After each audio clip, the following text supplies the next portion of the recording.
Hi, everyone. Welcome back to the channel. Today, I'm here to talk about Protect 2025 with Brian Pigg, who is a captain in the U.S. Army and definitely has opinions on what's going on and possibly what we can do about it. So welcome to the channel, Brian.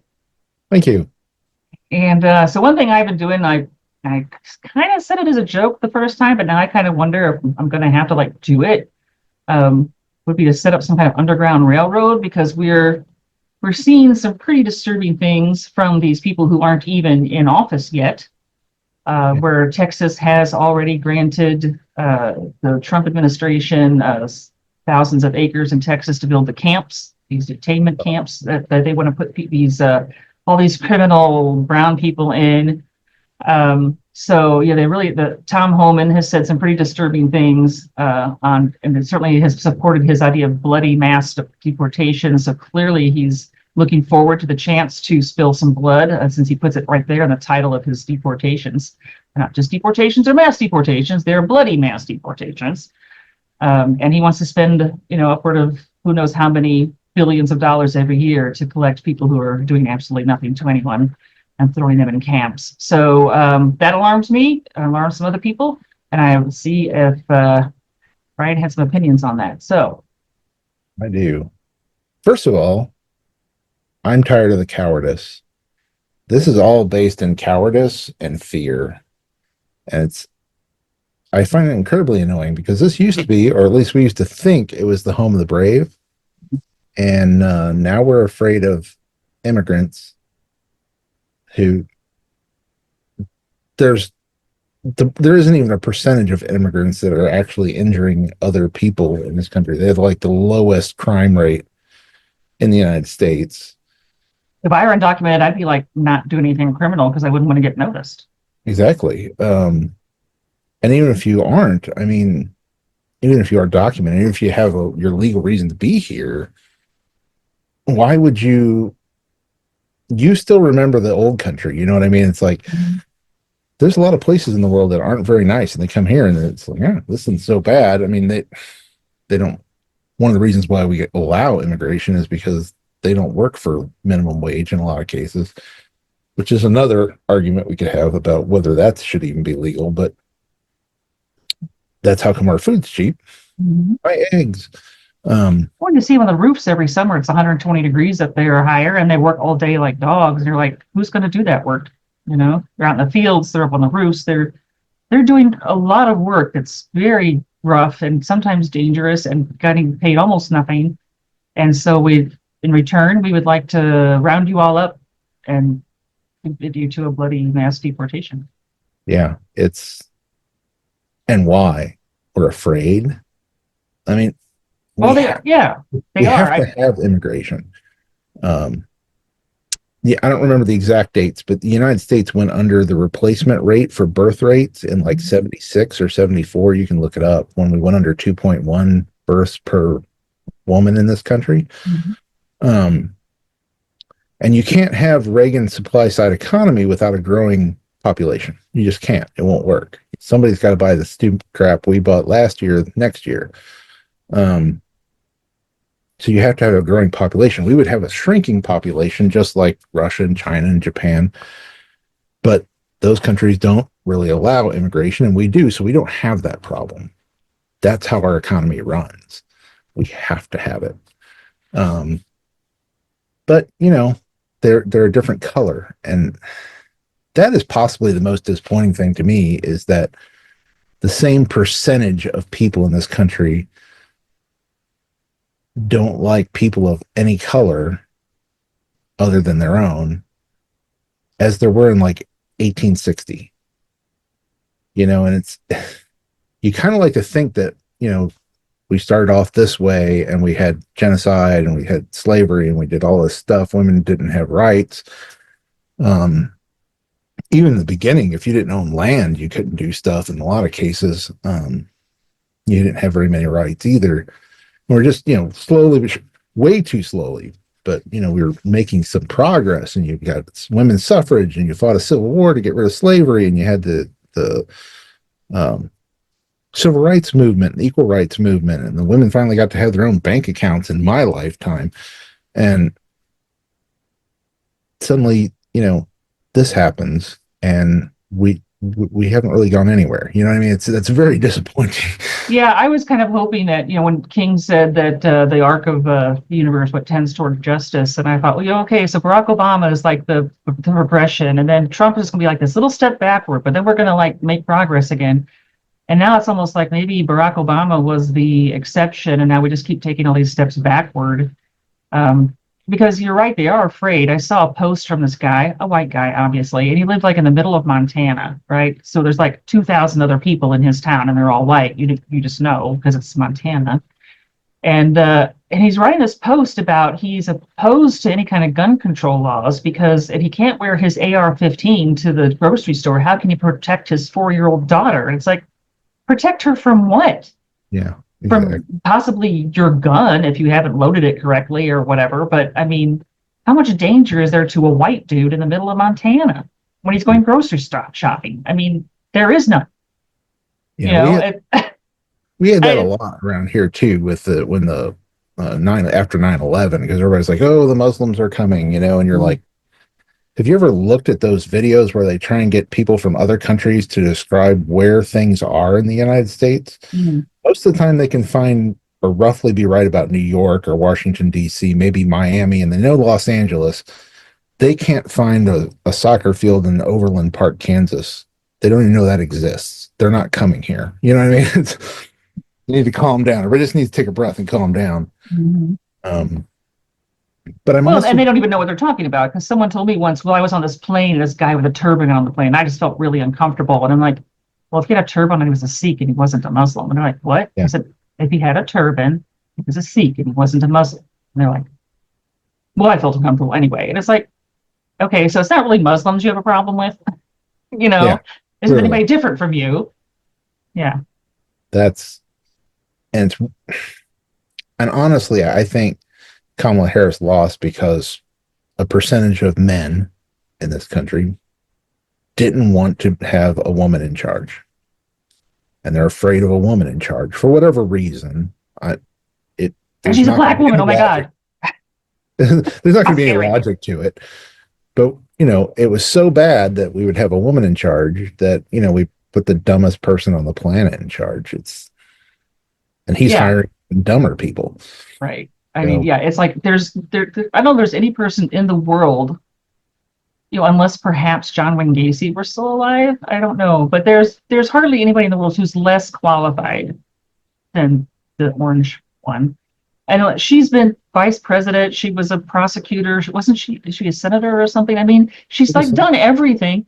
And people are like, well, she wasn't qualified enough. It's like, how much qualifications do you have to have? Oh, I get it. She's a black woman. There's no amount of qualifications she could possibly have that yeah, would make her qualified. But this white dude who knows nothing, can't speak above a fourth grade level, apparently can't read, requires his daily briefings to be in pictures, and is a criminal and a rapist and traffics teenage girls. But hey, he's fine, apparently perfectly qualified for this job. you Sure. seen the True Social post today of him standing under the Canadian flag Oh saying, yeah. but To it's be the the 51st. Matterhorn. And then there's Yeah. somebody on Blue Sky was like, he doesn't realize that that's the border between Switzerland and Italy. And I was like, well, I'm not sure he knows where either of those places is. Yeah. You know, might as well Yeah. be Canada for him. And you said, like, let's make Canada the 51st state. Oh, sure. Okay. I'm sure Canadians would just be thrilled to hear that their universal health care is going away and will answer to Trump in the future. Yeah. Well, we've already lost wars to try and take Canada, so Oh, we might yes. not just do dumb things. Well, I mean, what I saw this evening was a little alarming. I can't remember who I was watching, but they were saying that he keeps saying he's the anti-war president, but literally he is planning to invade Mexico. And Yeah, apparently I've heard these that. idiots that he's trying to put on his cabinet aren't saying to the senators and House representatives around him, do you think we should invade Mexico? The question is, how much should we commit? How many forces and stuff should we commit to invading Mexico? Like the invasion's a done deal right now. It's just, what are you going to commit to it? And it's like, wait, how do we suddenly get to like, we're just going to invade Mexico? That's a given. And then just like how many Army units or Navy units or whatever are we going to actually like send down there? It's like Yeah, these people are I, nuts.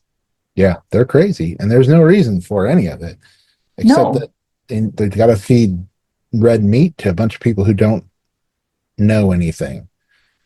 yeah, that's a And they shame. think I that's had more great. faith in my fellow Americans and they'd let me down. Yeah. Well, and they think they're it's great, but Mexico is our number one trading partner. If you go to war with your number one trading partner, oops, everything's more expensive because that was where you got most of your fruits and vegetables and your car parts and stuff from. One of the reasons why we were able to move everything out of China is because we moved it to Mexico, Mm-hmm. those factories to Mexico. And there's things you won't ever see coming. I mean, when I was in Tashkent in 2022 and Putin invaded Ukraine, that's like 4,000 miles away. I mean, it's not even remotely close, right? And people were worried, oh, no, are you near Ukraine? It's like not even close. Asia is really big. Yeah. But within like 24 hours, you couldn't hire an Uber.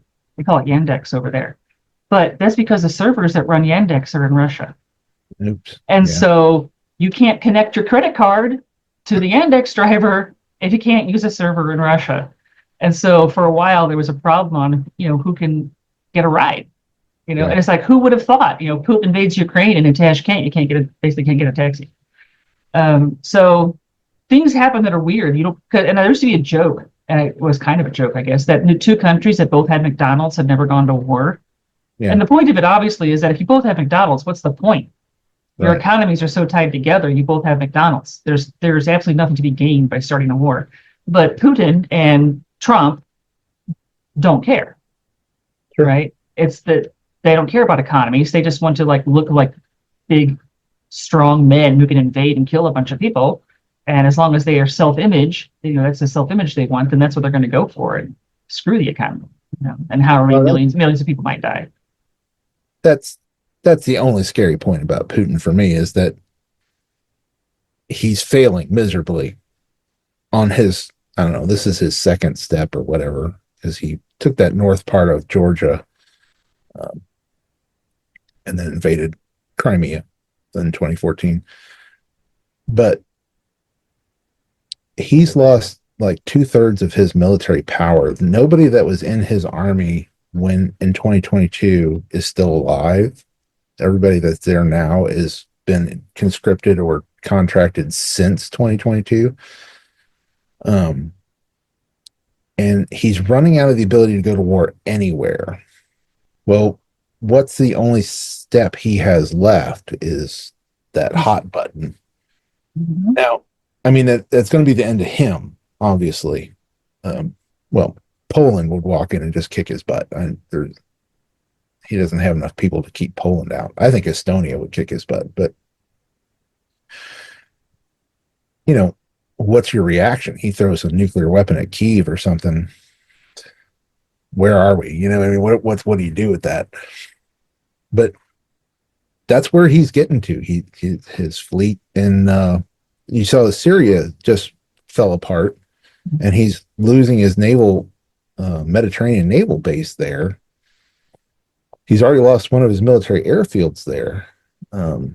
If he loses his only Mediterranean naval base, what he can't put those ships through the Bosphorus because the Turks have said no. So he'd have to move them all the way around to Murmansk or Kaliningrad on the Baltic. So that's kind of the scary side of it. I don't Yeah. think it's like that's going to happen, but the problem is that the dumb is going to be in charge, and the reaction to that, the reaction to anything is going to be wrong. You just know it's going to be wrong. Well, we've got this mighty military power. We're going to stomp you. Really? Well, we're going to lose. That's not how this works. You know what I mean? It's not. It's not 1940 anymore. I mean, we Yeah. have drones and all kinds of cyber warfare stuff now. I don't, and people are still trying to, well, we'll put out a bunch of tanks. Like, is that how you're going to win wars these days? You just have a tank battle somewhere in the middle of Russia? I mean, never get involved in a land war in Russia, right?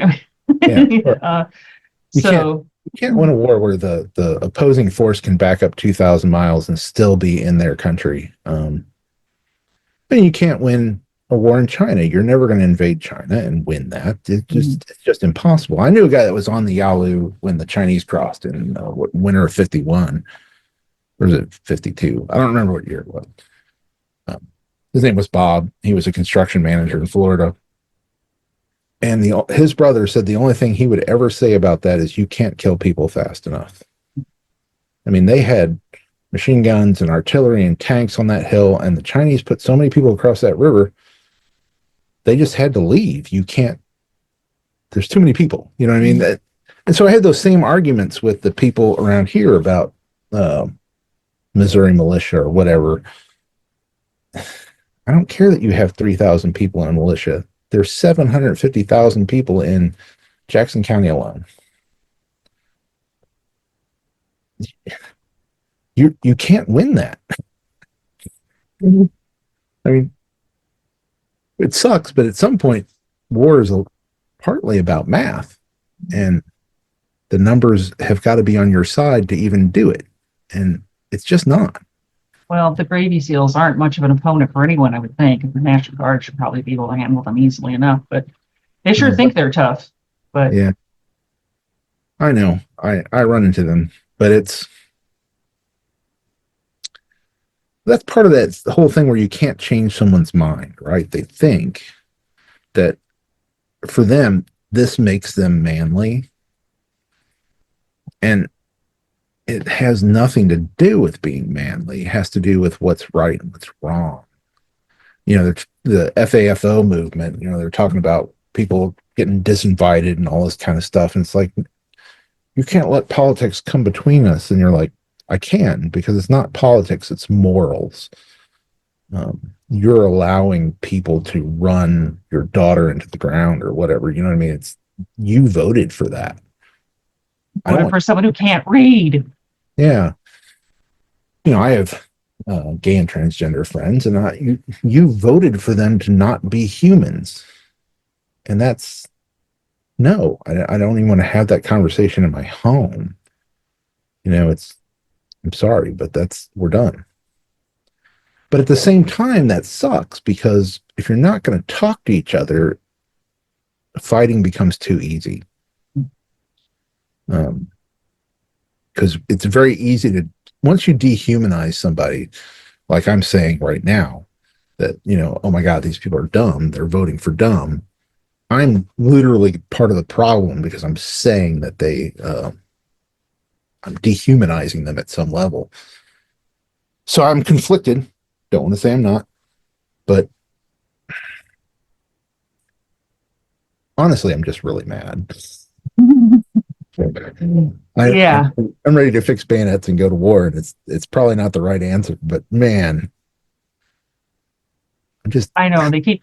I don't know what to do. That's one reason why I'm making this playlist, is because I don't know what to do, and I'm going to try to contact some content creators on YouTube and say, hey, you know, can I come on your show, or would you come on my show? And I know I have 202 subscribers, but I want to know, like, what's the plan? What can we do? So, like, if we had an underground railroad, how would we, like, you know, organize it? Could we find the people who are going to be deported? Could we somehow fuck up the concentration camps? Because, you know, here I printed out a little bit of an article that was out last week on how many acres Texas is donating to this stupid thing. And, you know, how happy they are to find all this empty land in Texas to put the illegals on. You know, but as someone noted online, once you build the camps, right, and stick these people in the camps, and then you're looking at how many billions of dollars it's going to take to do something with them, it becomes really easy to start thinking, well, it'd be so much easier if they were just not alive anymore. So we just maybe gun them all down, you know, I mean, and then what are you going to do about it? They're all dead, right? Because deporting them is expensive. And there was an interview, I keep seeing the same clip of this reporter asking Tom Homan, the sadistic idiot who's going to be in charge of this whole deal. You know, it said that it was estimated it would take $86 billion a year just to deport 1 million people. And he wants to deport like 11 or 20 million or whatever, a lot more than one. And he's like, well, what price do you put on your safety?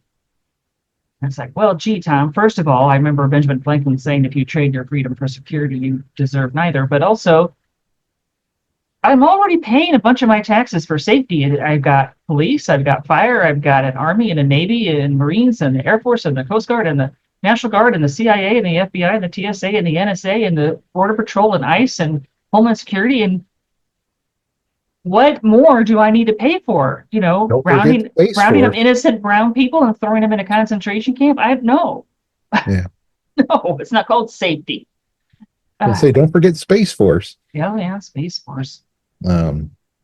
Because I guess No, the aliens are invading. he's also saying things like the easiest way to get to not have family separation is just to send everybody.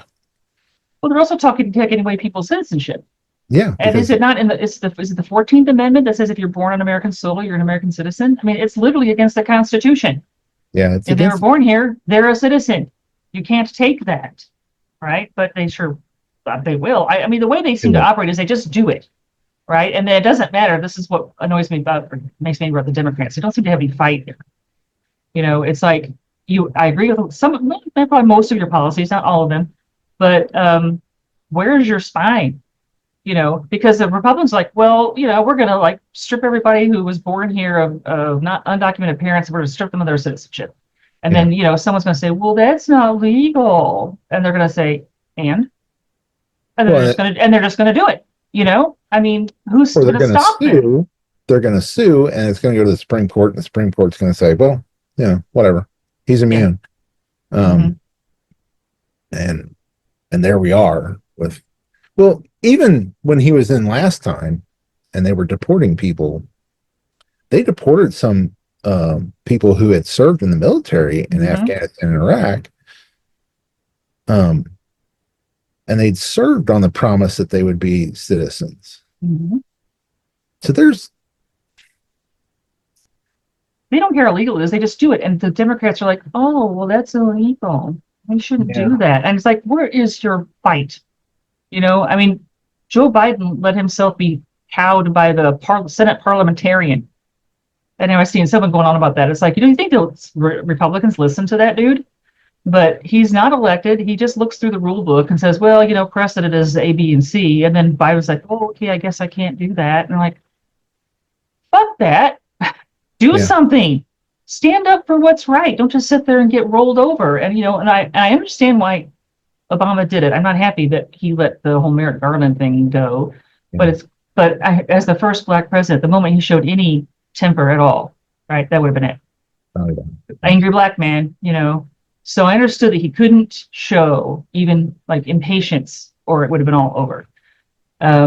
But still, it's like, then when they wanted someone in right before, Trump was going to leave office or whatever, in 9 days, they managed to get that idiot woman in there, in just like 2 weeks. And she's on the Supreme Court, but we couldn't get somebody on there in like 12 months. Yep. No, I mean, stand up, find a spine and fight back. You don't necessarily, maybe need to start doing it necessarily illegal. Just ignore, these rules that are there because they're like, it's always been this way or whatever. We've always like operated in this manner. Well, they don't care. They're not operating in that manner. That's part of the issue with like the lame duck part of Biden's presidency is, you're immune. He's immune. Publish the ERA. That's all it needs to happen. I know there's court cases, but he can't be charged for it. So just publish it. Pardon 10 million people if you want. It doesn't matter. You can do that, and he can't be punished for it. And honestly, those are probably superficial things. I mean, I don't think they would stop Kash Patel from going after you for having an anti-Trump podcast, but it would be something, and it would say that we're resisting something. I know a lot of places or the few places that I've been able to find that are trying to organize something or will not organize on the internet or like YouTube because the people coming in are going to have access to all of that.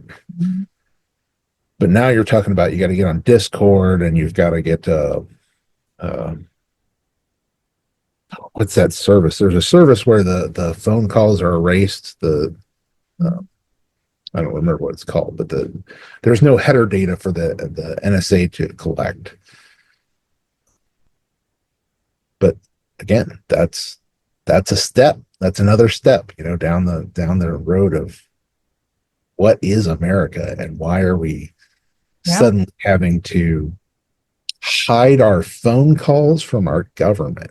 Mm-hmm.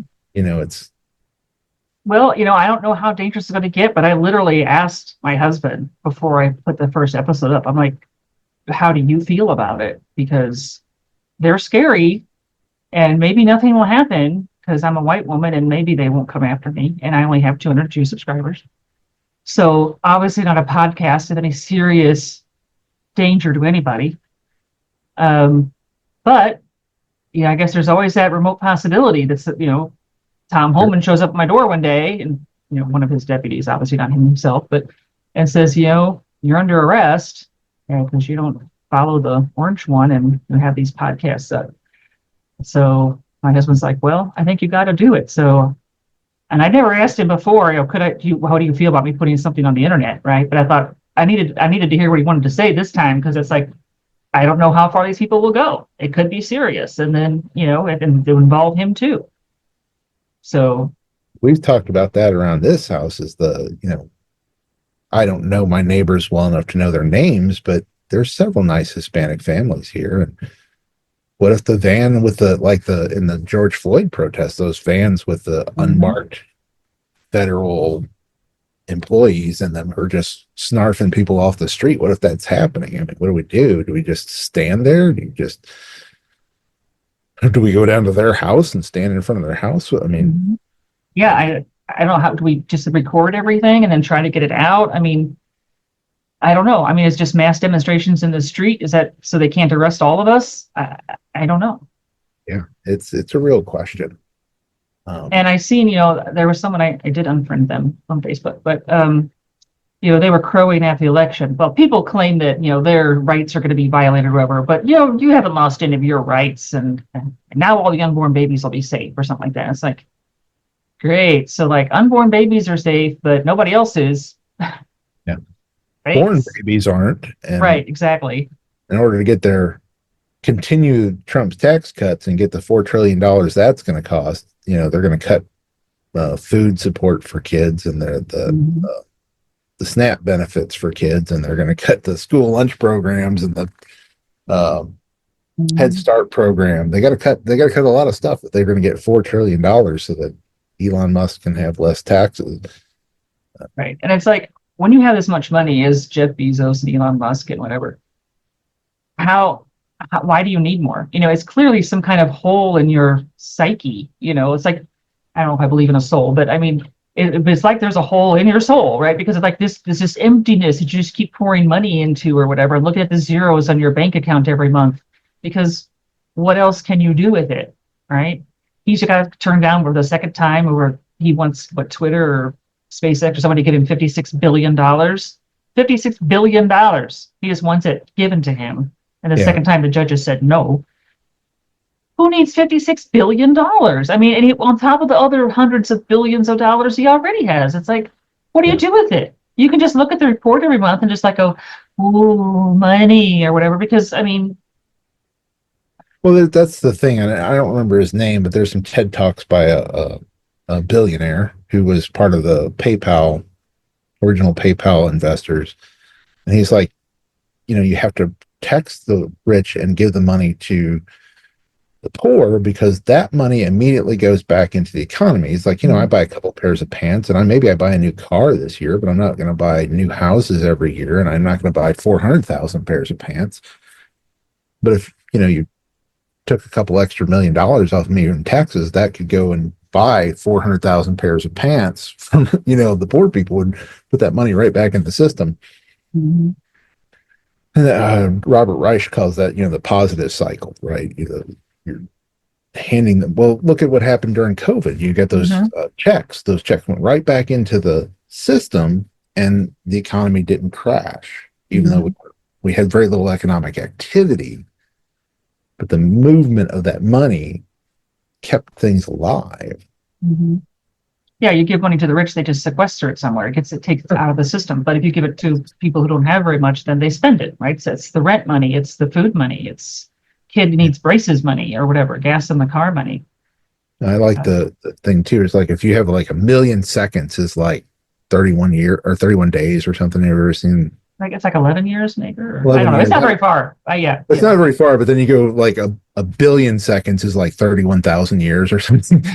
yeah. There's such a The difference huge is, difference yeah, between a million and a billion that yeah. Once you get a, I like the meme. It's like once you reach like 999 million dollars, we just give you a piece of paper that says congratulations, you won capitalism, and then we just take the rest of it. oh yeah, we got to we name a dog park after you or something. But Yeah, yeah, because yeah, what are you going to do with it? Literally, what you can't it's do just anything with it. it's unless I mean you could go around and like pay off the debt of a bunch of third world countries, I suppose. But I mean, it's Sure.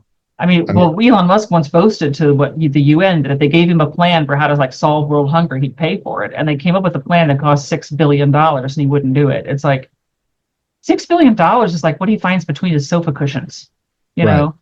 But That's a he month still, of but he interest. still can't give up that money, you Sure. know. Well, it's like Twitter. He didn't pay. He didn't pay $41 billion for Twitter. He got investors and stuff. Mm-hmm. And sure, there's some of his money in it, but I I would feel. I know I see a lot of people who are happy when they say that. Oh, look, it's lost 80% of its value, and I was like, yeah, but it's not his money. If it was his money, I'd be happy about that. But it's not his money. Yeah, I always play with other people's money. Well, that's how But that. okay, But anyway, yeah, we're kind of yeah. getting So off. that's the rich. We get off my bed. So we're having the dumb running the country, and the dumb and the mean, right, and the downright sadistic in Yeah. terms of Tom Homan and how he wants to have bloody deportations. And so what do we do? Do we organize people to hide people? Do we literally have people in the attic like Anne Frank and the Nazis come to your door? And when there were Nazis marching, was it Columbus, Ohio 2 weeks Yep. ago or whatever? Yeah, and they're going to come to your door and say, you hiding Jews in your attic? Well, now it's going to be, are you hiding gays in your attic? Are you hiding the illegals in your attic or whatever that, hiding those, whatever racial word they want to throw out in your attic? And you say, oh, no, officer, I'm not hiding anybody. I mean, is that what we'll be doing? I don't have an attic, but I know some people who said they use their basements. So, Yeah. it's like, do we move people around? I mean, what do you do? Do you storm the camps and tear down the barbed wire? Or you just like block the roads so no one can get taken to the camps in the first place? Or you just keep sabotaging while it's being built? I mean, Yeah, it's a real question because you can't any static defense or offense, anything static like blocking the roads or something, they'll just crush that. It's going to have to be something mobile and light, um, like the Underground Railroad was. Really, it's just a small group of people in a chain moving people north out of slavery, and maybe we got to get people to Canada. I don't know. I'm willing to do that. But again, you have to. How do you do it? How are you going to cross borders, and how are you going to? Because if they're going to do that, they're going to stop cars just to look in your trunk or whatever, right? right, and then they're going to have drones, and so it's like you have to be able to swim across the rivers, or I mean, they'll be able to watch a lot better than they could in 1860. But yeah, I don't know. What do you do? Just dig a bunch of underground bunkers and in the woods and hope they don't find them, or I don't know. Well, they got heat. They do the heat sensing now. It's from space. Mm. They're going to be able to find large concentrations of people. So they might not find one or two people hidden in the woods, but if you had a bunch of people out there, they'd find that. Yeah, so I just feel like we're going to end up with these troubles, and I don't know what we do about them. We've got, well, as you mentioned before we started filming, we got Putin getting incredibly desperate in Russia. Sure. Does he ever press the nuclear button? Yeah, because the ruble's crashing. That's the other thing. People are like, drill, baby, drill. But the reason why we've done this where we're producing the most oil we've ever produced is because it's keeping the cost of a barrel of oil so low that Russia is going to go under. Mhm. But now, when Trump, the orange, when Orange Mussolini gets in charge, he's not going to drill baby drill because they want to raise the price of a barrel of oil.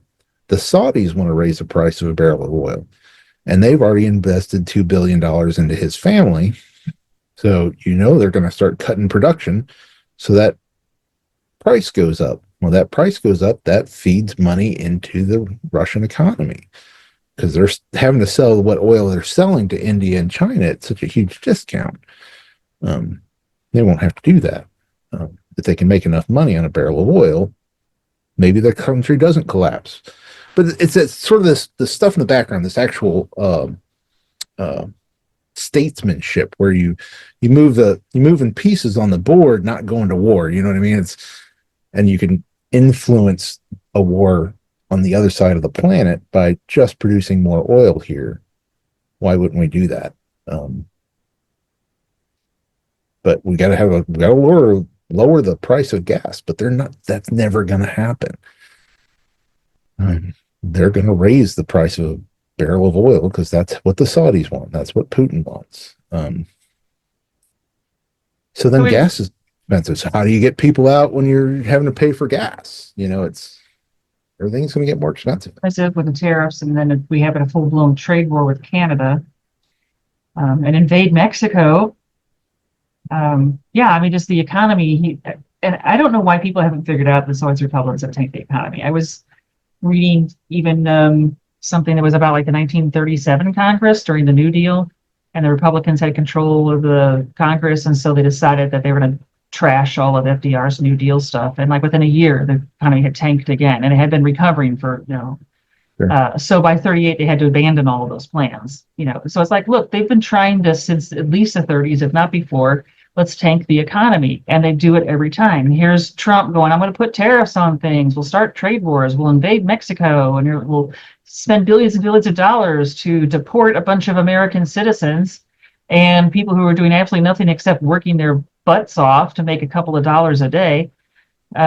So sure, let's just trash everything. And then people are like, yeah, okay, that sounds good to me. I think I'll vote for that. Yeah. Why?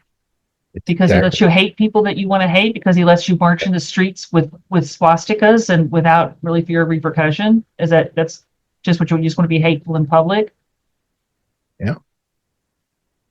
And that's why obviously they're dehumanizing immigrants. They're dehumanizing we're Marxists, leftists, whatever they call us. And so that it's like the next step. There's only one step after where we are now is just the violence. And you don't want to go to that. Nobody needs violence. But can you do this and not have it? It's like, I don't know. It's a real question. Well, I think we have to prepare ourselves for that. I mean, because it's going to get ugly. Even if it's just bloody deportations, that's going to be ugly. And if there's people resisting and they're killing the people who are resisting, that's going to, it's just, it's hard to see a way this doesn't spiral into something that's. Well, and they'll be trying to control the flow of information too, so you don't know that they're killing all these people in detention camps, right? Yeah. Or that people are dying. So, I mean, they're already trying to cover up stuff, right? Sure. So, yeah. Texas and Georgia and other places are not reporting women's deaths from lack of proper health care. Yeah, I don't get the pro-fetus people when they're like, we're going to save all the fetuses. It's like, okay, but when it's already dead and a woman can't get treated for the sepsis that's going to kill her, I mean, exactly how pro-life are you? The fetus has already died. Yeah. And they're like, oh no, you can't do anything. Well, I mean, that really got Ireland, right? Now you can to be pro-choice, and it's this Catholic country. You'd think they wouldn't be, but then that lady died when her fetus was septic, and they wouldn't treat her, and she died. And then the Irish rose up and like this can't happen again, right? But it happens here, and when people are like, okay, yeah, it's happening every day here now, and it's again, it's incredibly frustrating because the very logic they're using is dumb. The baby, unborn baby, has more rights than a fully grown woman. Corpse Big, has more rights than a woman. and you're just like, this is crazy. You can't go up to a body and like take a perfectly healthy kidney Yeah. for a transplant, because if that person didn't sign that, then their kidney belongs to them and you can't take it, and they're dead.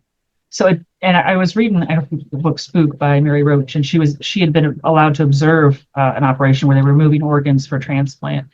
And she saw at the end of the surgery, the nurses and stuff, they were putting every single scrap of skin they could find back inside the body before they sewed it up. And she said, that seems kind of weird, like just throw these little scraps in. And they're like, well, no, because it all belongs to her. She signed that we could have like the kidneys in her liver, whatever. And this isn't stuff we're allowed to have. It belongs to her. And it's like, okay, so as a dead person, she has bodily autonomy, right? But as a living woman, I don't. Yeah. Where does that make sense? And they're going to demand these babies be born, or rapist babies be born and stuff, but then they don't care, and they don't want Head Start, and they don't want to feed these kids, and they don't want SNAP benefits, and they don't want anything that would actually allow these kids to live a life. You've seen that Arkansas is allowing child labor now, and Iowa just got caught. A large pork plant, I think, in Iowa got caught where they had kids in the kill floor, trying to clean the floors in between the. I mean, we're going back to what was that book? The Jungle. Well, the Jungle by Upton Sinclair. Yeah, Upton Sinclair. That's the one I was thinking of. And where the kids were getting caught in the looms and stuff. When you go back go back far enough, those kids getting caught in the looms in the clothing industry in England, where you got Luddites from. Yeah. So it doesn't look very good, and I don't necessarily want my channel here to be a downer, but it's like I also want to figure out how we effectively do something in return. That's the thing. How do you be effective? Can you do something? Is it just? But I don't know what it is right now. Well, I'm not that clever, maybe. Right now, I think we can start to find people that agree with this is not the future we want to see. Yeah, I want to live in a country of civilization, people. I mean, I like to live in a civilized country. I feel like I live in a third world country that has nuclear weapons. Yeah, well, yeah. You have an unassailable third world country. I mean, you can't invade the United States, just like you can't invade Russia or China. It's not going to work. But we need to start finding the groups of people around ourselves. And then I think that's all we can do really at this moment. I mean, you can prep for stuff. I know that people are buying like mifepristone and stuff, and stockpiling these kind of things, food. You can do kind of stuff like that, but until it starts to actually play out, we're not going to be able to see we're not going to be able to see a play until we see how they're actually going to do this. Because if there's just vans running around the streets, well, now we got to find vans. Now you got to organize people to look out for vans or whatever it is. Yeah, I mean, we could have drones too. I mean, it's. I guess I see little bits of hope if you assume. I mean, the orange one, he can't be very healthy. No. I mean, he's obese. He's 78. He's clearly falling apart mentally, and at some point, does he die of heart disease or something? I'm not saying he should be assassinated. That's not. But there are plenty of reasons why he could die of natural causes. Sure. And then Vance, who of course is also an idiot, but is he an idiot enough to start a nuclear war? Yeah. I would not, because I heard that Trump, like last time, was arguing with like the Joint Chiefs, saying something. Well, we have nuclear weapons. Why can't I use them? He wanted a nuclear hurricane. Yeah, and it's like he wants. It's like a child playing with a toy. Oh, we've got these. I want to throw some of them out on the, just to see what happens, I guess, or whatever. Why can't we bomb whoever just for fun? And they're like, no, we're not using nuclear weapons, Mr. President. Because why are they having to say that? Because And so I'm wondering, and that's what was my hope for Pence. So like if he had died of heart disease or something the first time around, I thought maybe Pence would be like, yeah, I ain't using nuclear weapons, you know? Yeah, And I would hope that JD Vance, somehow evil he is personally, would also not consider that. as I don't agree with Mike Pence on anything, but I suspect I just have this belief that he's actually reasonable Hmm. about the extremes. You know what I Hmm. mean? He wants to have no abortions in the country. He's got a lot of things I disagree with, but I Mike Pence would not go to war. He would Or not invade invade Mexico, you know.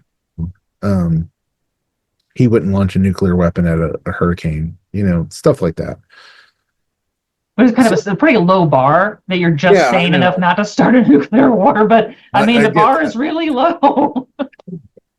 but you know, we're about to go under that bar, and, Hmm. and so there's some comfort in the when the person next in line is not that crazy. But the third person in line is not very good either. I mean, Mike Johnson thinks God thinks he's Moses or something. And Yeah, God talks to him. That's just so weird. but you know,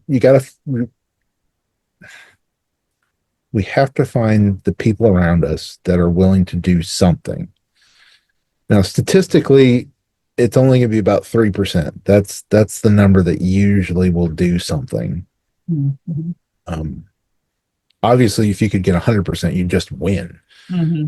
Um, if 100% of Jackson County went against the state, there's not much the state could do about it because that's 700,000 or 800,000 people. But that would never happen. You're only going to get between 1% and 3%. Um, Well, it but wasn't a very big percentage during the Revolutionary War either. People think it was like everybody, but it was just a few people really. yeah, well, yeah, Enough, but not everyone. You know. right. And that's what's going to happen here too.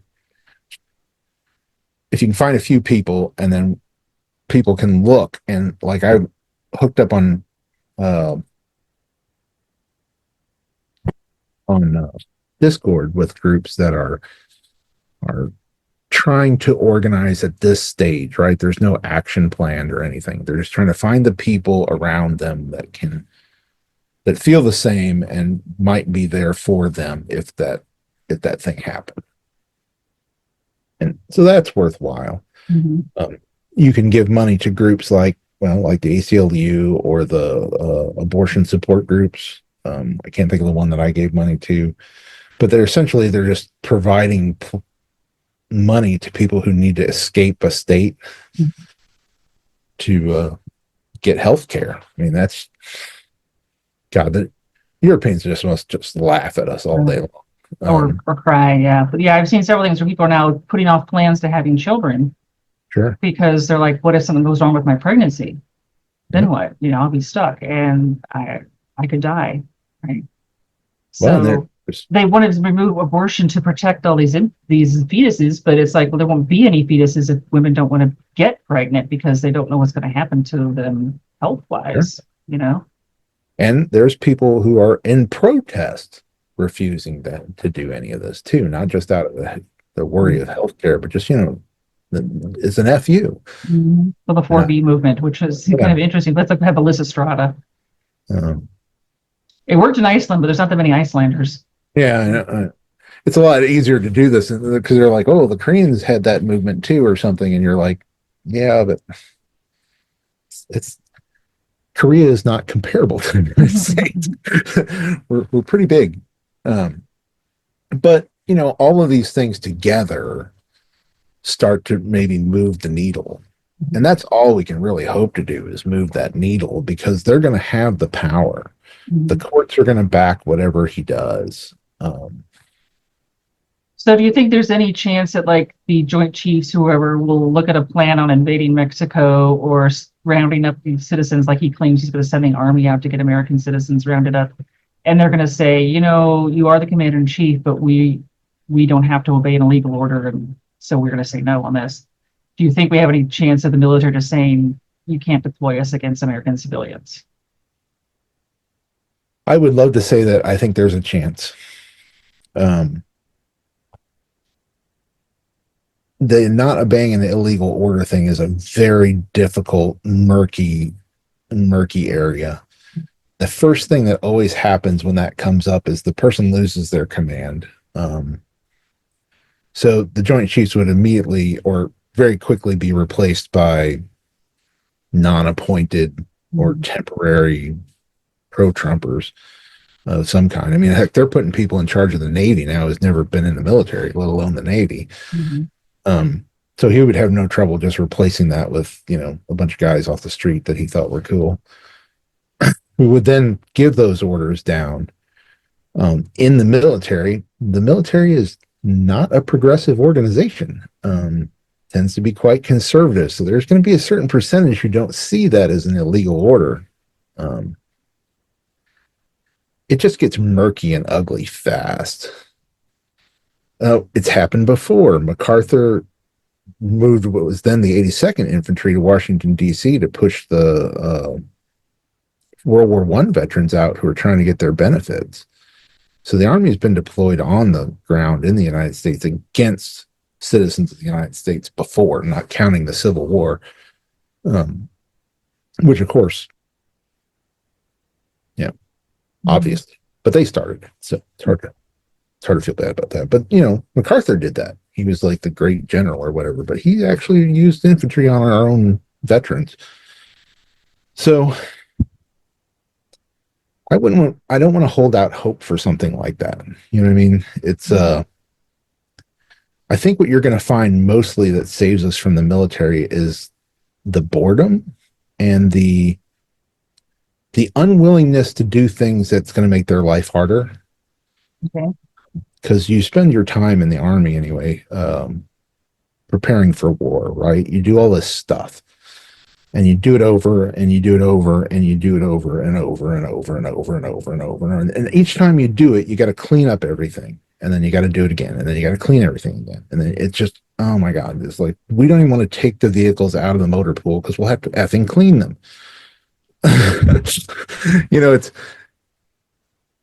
We may be more protected by the laziness of people who don't want to have to clean things for them the 40th time. More than politically, but we had a neo-Nazi in my group. I remembered his name. His name was Randy Meadows, in my platoon, and 82nd Airborne Division. So it exists, and there's going to be a certain amount of them that will go right along with it. Well, that's not very hopeful, but maybe we can get organized and at least find each other. If I find any groups or whatever, I can put them up on like the end of these episodes. On the end of my first episode, I just put a list of places where you could send money, like the ACLU and Planned Parenthood and stuff like that, just to get people started. But yeah, if you have any ideas, put them down in the comments. And also, if you found yourself interested in this conversation, hit like and subscribe. You get my viewership above 202 would be great. Maybe even to 210 would be amazing. So anyway, thank you for being on here. And maybe you'll come back sometime. We can talk some more about this kind of stuff. And we'll see you next time. Bye-bye. Bye.